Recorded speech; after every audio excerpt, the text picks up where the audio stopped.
Gumagasa ang baha ng bumigay ang sampader sa Navotas City. Ang buong lungsod sinailalim sa state of calamity. Nangunguna sa balita si Dave Abuel. Dave, humupa na ba ang baha riyan?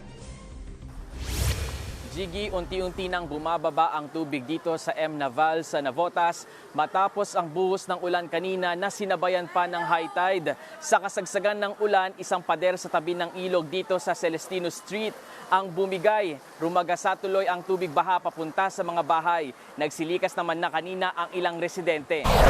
Ano yung mata? Kasagsagan ng ulan kaninang umaga nang biglang bumigay ang pader na yan sa tabi ng Celestino Street sa Navotas City. Mabilis na rumagasa ang tubig at tinumbok ang mga kabahayan sa paligid. Tulong! Sa video na ito, halos matangay ang mga residente habang lumilikas at humihingi ng tulong. Ayon sa barangay, umabot sa lagpas tao ang tubig baha na pinalala ng high tide at buhos ng ulan. Sa kabila niyan, sinuong pa rin ng mga residente ang agos ng tubig sa eskinita para makaalikas.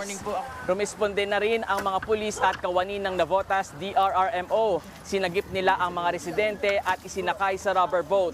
Kwento ng isang residente, malakas ang ulan nang bigla silang makaramdam ng tila pagyanig. Yun na pala ang oras na bumigay ang pader. Samantala, bukod sa Celestino Street, lubog pa rin sa baha ang ilan pang lugar sa Navotas, kaya idineklara na ang state of calamity sa lungsod. Patuloy ang pag-rescue sa mga binahang residente gaya ng mga ito na sumakay na sa mga truck ng LGU para makalikas. Jiggy, mayat-maya pa rin yung ambon at paminsang ulan dito sa Navotas. May mga nag-iikot na sasakyan ng LGU para paalalahanan ang mga residente na huwag maglaro o magbabad sa baha para makaiwas sa sakit. Balik sa inyo. Yan pong ulat ni Dave Abuel mula sa Navotas.